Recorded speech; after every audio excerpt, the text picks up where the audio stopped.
व्यसन या एका कॉमन प्रॉब्लेममुळे आपण सर्वजण वेगवेगळ्या पातळ्यांवर त्रासामध्ये आहोत. म्हणजे हे आपल्याला पटत नसलं तरी ॲटलिस्ट आपल्या जवळच्या, आपल्यावर प्रेम करणाऱ्या लोकांना असं वाटतंय की याच्या व्यसनामुळे याच्या आणि आमच्या आयुष्यात काही प्रश्न निर्माण झालेत आणि ते प्रश्न सुटावेत. आणि ते सोडवण्याचा घरच्या घरी झालेला प्रयत्न जेव्हा पुरेसा यशस्वी झाला नाही किंवा इतरांच्या मदतीनं तुम्हाला काही सांगण्याचा त्यांनी केलेला प्रयत्नसुद्धा जेव्हा यशस्वी झाला नाही आणि मग त्यांना असं वाटलं की बाबा कदाचित हे काहीतरी इथं अंतरंग नावाचं व्यसनमुक्ती केंद्र आहे आणि असं 4 लोकांकडून ऐकलं आहे की बाबा तिथं गेल्यानंतर दारू सुटते, म्हणून मग तो पण प्रयत्न आपण करून बघावा, इथं त्याला नेऊन ठेवावं, या कारणाने आपण इथं आलो आहे. बरोबर आहे? बरोबर आहे का चूक आहे? हेच आहे ना. किंवा आता आपल्यातले काही जण जे आहेत त्यांना व्यसनाच्या सोबतीनं काही मानसिक आजार आहेत आणि त्याच्यातून बाहेर पडताना औषधं उपचार त्यांचे चालू आहेत पण त्यांनी पुरेसा प्रतिसाद मिळत नाही आहे.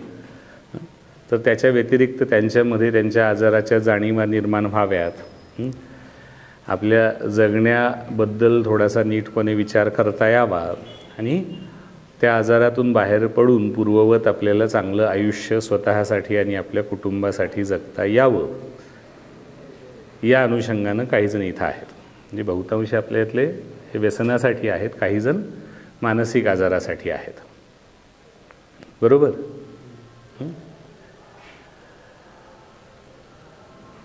पण मग इथं आलोय म्हणजे काय, काहीतरी बदल अपेक्षित आहे. काय अपेक्षित आहे? बदल. मग हा जो चेंज किंवा बदल जो आपल्याला अपेक्षित आहे, तर हा कशामधला बदल अपेक्षित आहे? म्हणजे काय? स्वतःमधला म्हणजे काय?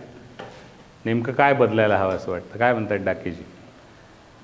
तुमच्या फॅमिलीला तुमच्यातला कुठला बदल अपेक्षित आहे?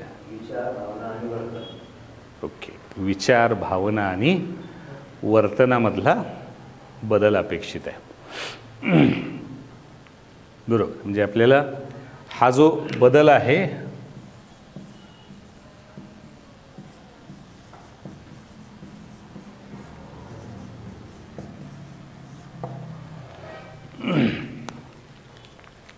विचार, भावना आणि वर्तन या 3 गोष्टींमध्ये बदल व्हावा असं अपेक्षित आहे. आता हा बदल व्हावा असं का वाटायला लागलंय त्यांना?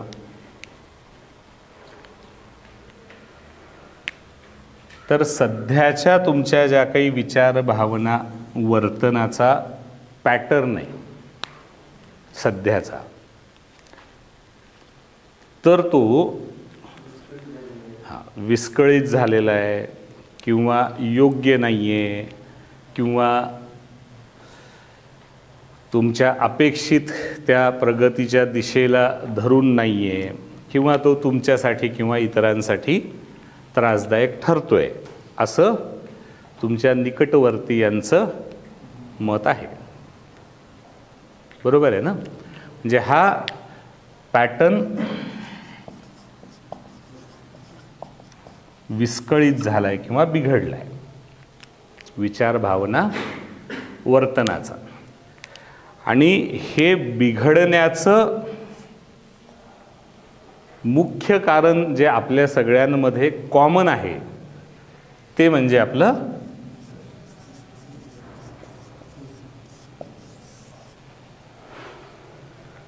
व्यसन. म्हणजे आपण एक सगळेजण एक कॉमन प्रॉब्लेम घेऊन आलो. म्हणजे हा जो घटक आहे हा आपण म्हणूयात की कारणीभूत ठरलेला घटक आहे, जो आपल्या विचार, भावना, वर्तनातल्या विस्कळीतपणाला जबाबदार आहे. काय हो, बरोबर आहे का? नक्की. आणि मग आता जो बदल अपेक्षित आहे तो हे सगळे विचार, भावना, वर्तन हे या विस्कळीतपणाकडून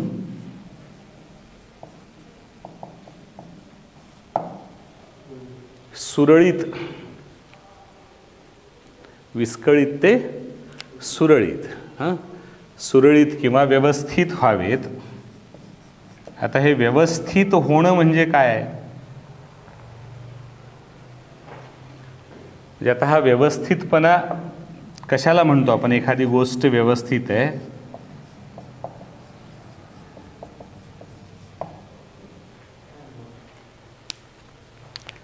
एखादी गोष्ट व्यवस्थित आहे असं म्हणतो जेव्हा ती गोल डायरेक्टेड आहे. म्हणजे तुमच्या ध्येयाला अनुसरून असलेले विचार, तुमच्या ध्येयाला अनुसरून असलेल्या भावना आणि तुमच्या ध्येयाला अनुसरून असलेले वर्तन जर असेल व्यवस्थित, तर त्याला आपण ह्याचं सगळं सुरळीत चाललंय, ह्याचं सगळं व्यवस्थित चाललंय, ह्याचं सगळं पॅटर्नमध्ये चाललंय असं आपण म्हणतो. बरोबर आहे ना? मग आता परत याच्यातून दुसरा प्रश्न निर्माण होतो की हा ध्येयाला अनुसरून आहे म्हणजे आपल्या गोलला. तर मुळात प्रश्न येतो परत की मग हे ध्येय काय आहे आपल्या सगळ्यांचं? म्हणजे आपल्या सगळ्यांचा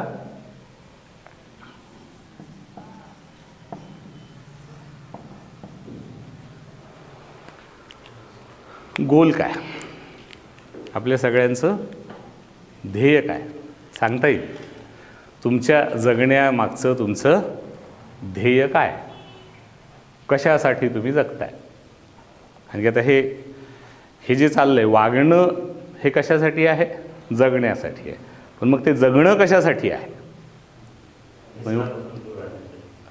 नाही, हा तर आता त्या जगण्याच्या पॅटर्नमधला, म्हणजे फक्त व्यसनापासून दूर राहणं हा तुमच्या जगण्याचा ध्येय आहे का? हां, ते आता मुळात आपल्या हा व्यसन हा मुद्दा मी आत्ता झाकून ठेवतो. व्यसन आपल्यातलं बाजूला आपण काढलं तर मग आपल्या जगण्याचं ध्येय काय? काय, कशासाठी आपण जगतो?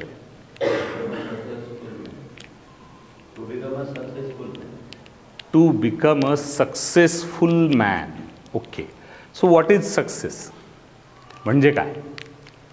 When you are a successful man?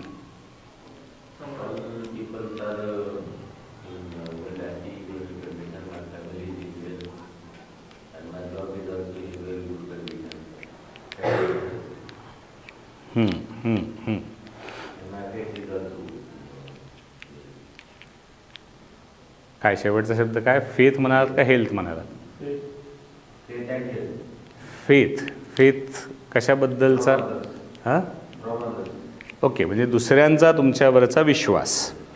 Okay, म्हणजे तुम्हाला असं म्हणायचं आहे की माझ्याकडं चांगला जॉब किंवा चांगलं अर्निंगचं काहीतरी असेल ज्याच्यामुळं मी भौतिक सुखीसुविधा चांगल्या पद्धतीनं उपभोगू शकत असेल, माझ्या कुटुंबाला आनंद आणि सुख भौतिक आणि भावनिक दोन्ही पातळीवरचं.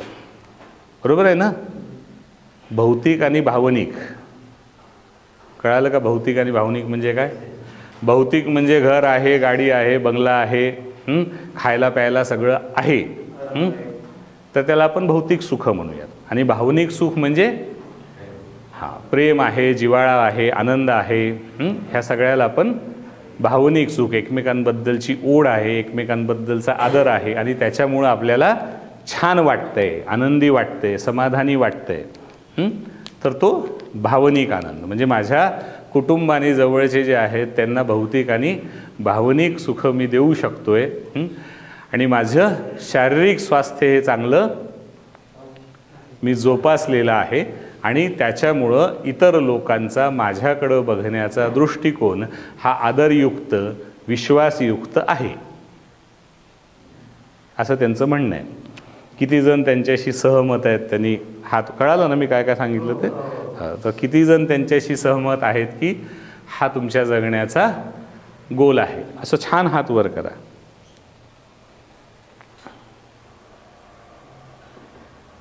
ज्यांनी नाही आहेत त्यांना कारण विचारणार मी.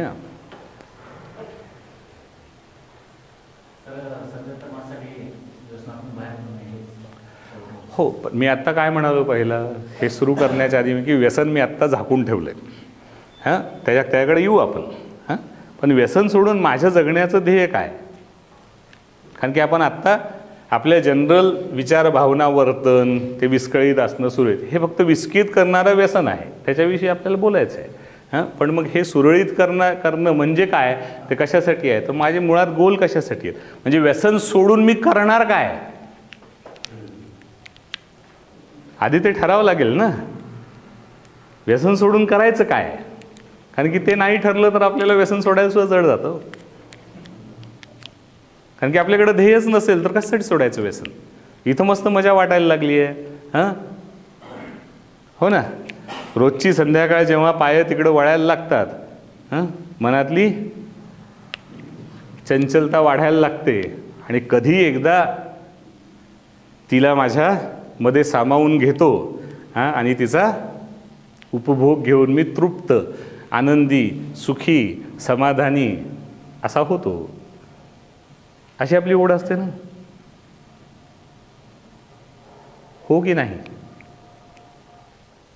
कारण की आत्ता आपण सर्वजण इथं जे आलो, कारण की आपण जे सुख सो कॉल्ड बघतोय सध्या, आपला जो सगळा रिलिव्हिंग फॅक्टर आहे तो दारूमध्ये आहे. पण मूळ माझं जगतानाचं ध्येय कुठलं होतं हे सगळं त्याच्यामध्ये विसरून चाललंय. त्यामुळे हे व्यसन जर सोडायचं तर ते कशासाठी, सुरळीत करायचं तर ते कशासाठी, मग गोल डायरेक्टेड पाहिजे. म्हणजे कुठलं गोल कुठला, तर मग त्यांनी सांगितलं की माझ्या सक्सेसफुल व्हायचं आहे मला आयुष्यामध्ये आणि त्याच्यासाठीचे हे सगळे गोल्स आहेत. तर त्याला आपण थोडंसं योग्य भाषेत, त्याला आम्ही म्हणतो हे जे गोल्स असतात आपले, ह्याला आपण दोन पद्धतीमध्ये, की पहिला जो सगळ्या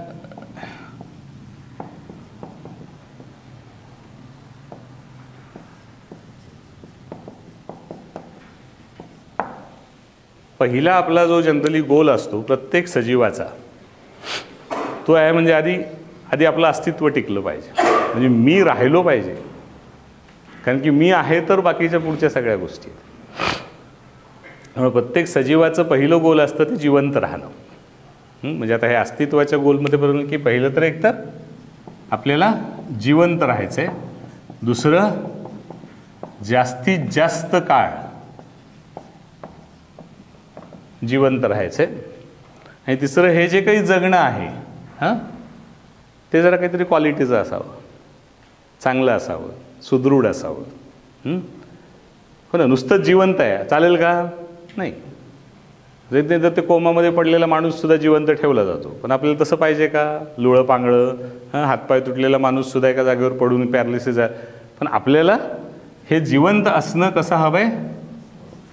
स्वस्थ किंवा सुदृढ क्वालिटीचं जगणं, हे आपलं पहिलं बेसिक. म्हणजे माझं अस्तित्व टिकलं पाहिजे, मी एक्झिस्ट राहिलो पाहिजे, हे पहिलं गोल. मग एकदा जिवंत आहे म्हटल्यानंतर मग तुम्ही जे म्हणालात ती सगळी गोल्स येतात. ती गोल्स आहेत त्याला आपण म्हणूयात आयुष्यामध्ये माझी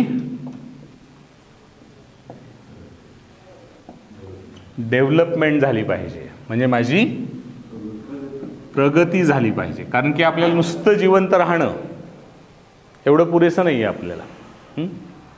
त्या जिवंत राहण्याचं काय करायचं, हा परत हा कशामुळे आला आपल्याला प्रश्न माहिती आहे का? कारण की बघा की जगामध्ये एवढे सारे प्राणी आहेत, खूप सारे प्राणी आहेत, लाखो करोडो प्रजाती आहेत. पण त्या सगळ्या प्रजातींमध्ये जे त्यांच्या जगण्याचं ध्येय असतं ते एवढं सीमित आहे. खायला मिळालं पाहिजे, हवा मिळाली पाहिजे आणि मी जगलो पाहिजे. पण माणूस हा इतर प्राण्यांपेक्षा वेगळा झाला. वेगळा झाला म्हणजे काय झालं, त्याच्या बुद्धीचा विकास झाला. आपल्याला विचार करता यायला लागला. त्यामुळे आपल्याला फक्त जिवंत राहण्यात इंटरेस्ट राहिला नाही, अजून काहीतरी चांगलं, अजून काहीतरी प्रगती केली. त्यामुळं माणसाला म्हणजे रस्त्यावरच्या कुत्र्याला असं वाटत नाही की आता मी कुठंतरी प्रगती केली पाहिजे. मी आत्ता जे रस्त्यावर राहतोय ना, मग आता एखाद्या 1 BHK मध्ये जाऊन राहायला पाहिजे, मग नाही आता जरा श्रीमंत घरात राहायला पाहिजे, असा तो कुत्रा विचार करत नाही. तो एवढाच विचार करतो की मला 2 वेळचं खायला मिळाले का. आणि मग बाकीच्या ज्या बेसिक गरजा आहेत त्यामधल्या, मग सेक्सच्या आहेत, मैथूनच्या आहेत, मग दिसली कुणी तर आणि मग त्यावेळेस त्याला इच्छा असेल तर तेवढी, त्याच्या पलीकडे त्याची मजल फार काही विचार करत नाही तो. म्हणजे मी आज कुठले कपडे घालून, कुठले शूज वापरू, ह्याचा काही विचार करतो का तो? नाही करत. त्यामुळं तो प्राणी म्हणून त्याच्या बुद्धीचा विकासच तेवढा. पण आपण माणसाचा मात्र म्हणजे प्रत्येकाला, आज जर माझ्याकडे सायकल आहे तर मला असं वाटतं की थोड्या दिवसांनी माझ्याकडे मोटरसायकल यावी. मग आज माझ्याकडे मोटरसायकल आहे तर माझ्याकडे अजून जास्त चांगल्या क्वालिटीची मोटरसायकल आहे. मग आता कमीत कमी मारुतीची आल्टो यावी. मग मारुतीची आल्टो आली की वाटतं की नाही टोयोटो वगैरे यावी. मग ती टोयोटो आली की असं वाटतं नाही माझ्याकडे होंडा असायला पाहिजे. मग होंडा आली की असं वाटतं की मग आता माझ्याकडं मर्सिडीज असायला पाहिजे. म्हणजे आपल्याला आहे त्याच्यात समाधानी राहत आहेत. म्हणजे आपल्याला आणखी काहीतरी, म्हणजे हे काहीतरी आणखी जास्त क्वालिटीनं भौतिक आणि भावनिक पातळीवर, ह्याला आपण काय म्हणतो, डेव्हलपमेंट. म्हणजे आपल्याला प्रगती करायची.